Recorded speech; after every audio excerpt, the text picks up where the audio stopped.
एक घंटे पहले युद्ध में हुई खामनेई की मौत, ये वॉर ब्रेकिंग के जरिए आप तक अपडेट पहुंचा दे। इजरायल ने देखिए खामनेई के घर पर 30 से ज्यादा बम वर्षा यहां पर की। पहले घंटे में युद्ध में हुई खामनेई की मौत। खामनेई के हेडक्वार्टर पर आपको जानकारी दे रहे हैं कि 30 बम यहां पर गिराए गए, बैक टू बैक, यानी कि एक के बाद एक बम की जो ये बारिश थी वो खामनेई के आशियाने पर की गई, जिसके बाद खामनेई का खात्मा हो गया। हालांकि बार बार इसलिए जिक्र किया जा रहा है खामनेई की सुरक्षा का, क्योंकि कोई आम सुरक्षा नहीं हुई, लेकिन इसे भेदते हुए आखिरकार खामनेई का खात्मा हुआ।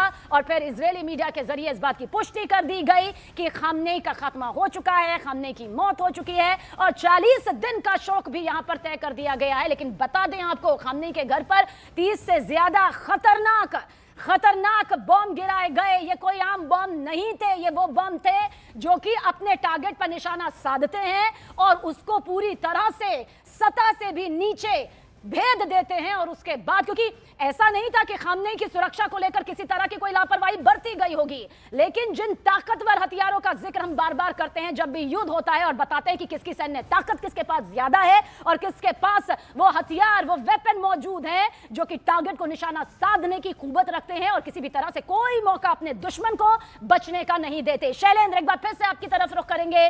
क्या अब आपको लगता है वो सबसे बड़ा सवाल जिसका जवाब इस वक्त पूरी दुनिया को यहां पर है, क्या वो युद्ध को लेकर है? युद्ध रुकेगा या फिर आगे और भयंकर होगा या फिर उत्तराधिकारी?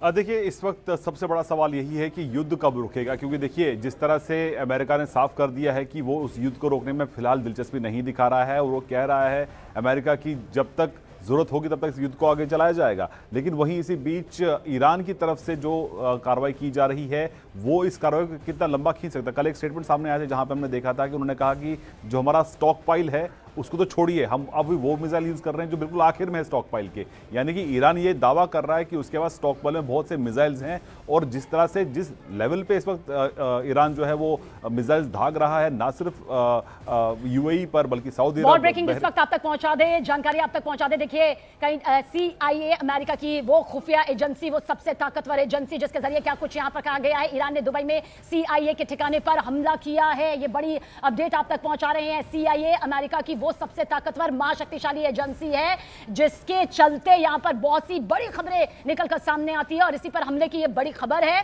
किस तरह से ईरान ने इसे भी टारगेट यहां पर किया है। यानी कि इतना तय है जिसका जिक्र इस वक्त शैलेंद्र भी कर रहे थे कि युद्ध रुकने वाला तो नहीं है, ये वो चिंगारी है जो भयंकर तौर पर आग के उस गोले में तब्दील होती नजर आ रही है, जिसका जिक्र तमाम रक्षा विशेषज्ञ कर रहे हैं, जिसका जिक्र शैलेंद्र वांगू और हम यहां पर मिलकर कर रहे हैं।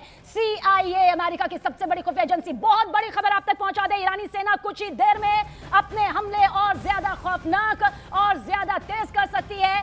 IRGC जिसका जिक्र हम कर रहे थे, बहुत बड़ी चेतावनी देखिए IRGC के जरिए दी गई है। ईरान ने दुबई में CIA के ठिकाने पर हमला किया, ये तो तस्दीक भी इस बात की है कि किस तरह से ये हमला जो है और ज्यादा खतरनाक स्तर पर पहुंच गया है। ईरानी सेना बस कुछ ही देर में हमले और ज्यादा तेज यहां पर कर सकती है। IRGC ने बड़े हमले की चेतावनी दी है। ये वो IRGC है जिस पर सबसे बड़ी जिम्मेदारी सुरक्षा के तौर पर रहती है। इसी को सबसे बड़ा सुरक्षा कवच खामनेई का माना जा रहा था, वो तमाचा भी माना जा रहा था इसके मुंह पर, जो कि खामनेई की मौत के बाद सामने आया। ऐसे में बड़ी चेतावनी यहां पर US अड्डों और इजरायल पर देखिए किस तरह से यहां पर ईरानी सेना की नजर है और बताया जा रहा है कि बस कुछ ही देर में बहुत बड़ा हमला हो सकता है।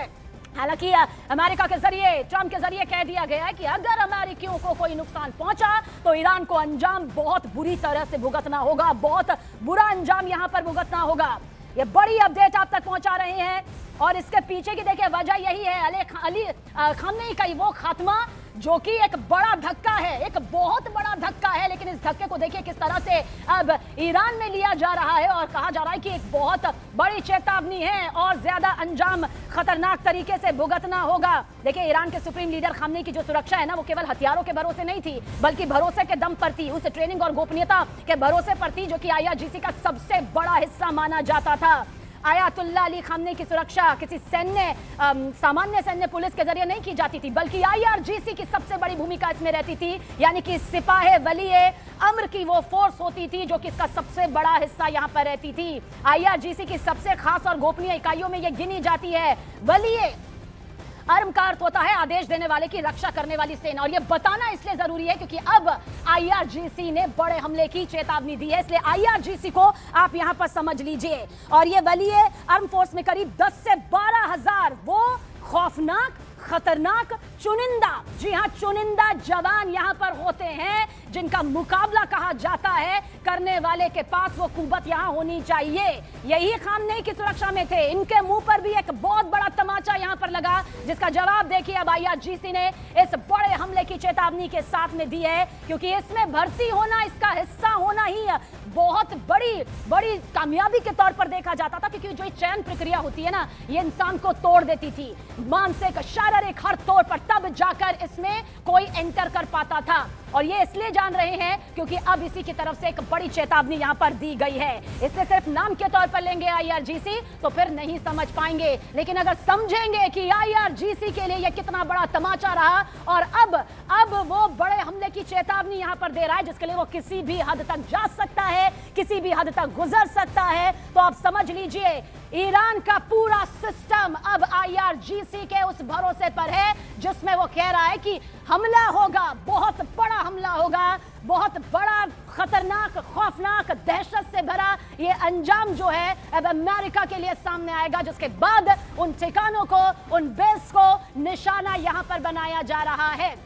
देखिए, सर्वोच्च नेता यानी कि वो लीडर जिसका कहा हुआ उस ईश्वर की लकीर मानकर माना जाता था, जिस पर सवाल उठाया ही नहीं जा सकता था, जो सवाल उठाता था वो राजद्रोह की कैटेगरी में आ जाता था, वो श्रेणी में आ जाता था।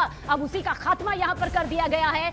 खामनेई का दी एंड हो गया है, उत्तराधिकारियों के नाम सामने आ रहे हैं, खामनेई के बड़े बेटे, खामनेई के दामाद का भी नाम सामने आया था, खुमैनी के भी पोते का नाम सामने आया था, आईआरजीसी के कट्टरपंथी नेता का भी सामने आया था, लेकिन इनका भी खात्मा हो चुका है, यह दावा यहां पर किया गया है।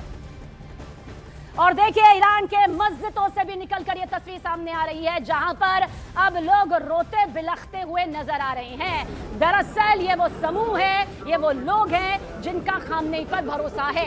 और क्योंकि खामनेई, देखिए, सर्वोच्च नेता, सुप्रीम लीडर, ये वो पद वहां पर है जिसे माना जाता है कि सीधा ईश्वर से कनेक्टेड है। ये वो धार्मिक पद है, ये वो धार्मिक पद है जिसका कहा हुआ ईश्वर का कहा हुआ माना जाता है, जिस पर अली अमानतुल्लाह खामनेई जो है साल 1989 यानी कि 1989 पर काबिज हुए थे। हालांकि इससे पहले वो 1981 से 1989 तक राष्ट्रपति भी रहे, फिर इस पद के लिए वो चुने गए। और दूसरे शख्स थे, पहले खुमैनी थे, जिनके पोते का जिक्र उत्तराधिकारी के तौर पर किया गया। अब ये रोती बिलखती तस्वीर, पहले वो ईरानी मीडिया के एंकर भी आपको दिखाई जो शहादत की खबर सुनाते सुनाते जिनकी आंखों से आंसू छलक गए। अब मस्जिद में ये रोती बिलखती तस्वीर और 40 दिन का वो शौक यहाँ पर सामने आया है, जो कि 40 दिन की बड़ी रणनीति के तौर पर भी यकीनन सामने आएगा। ये युद्ध नहीं, ये वो महायुद्ध है जो यकीनन बेहद खतरनाक है।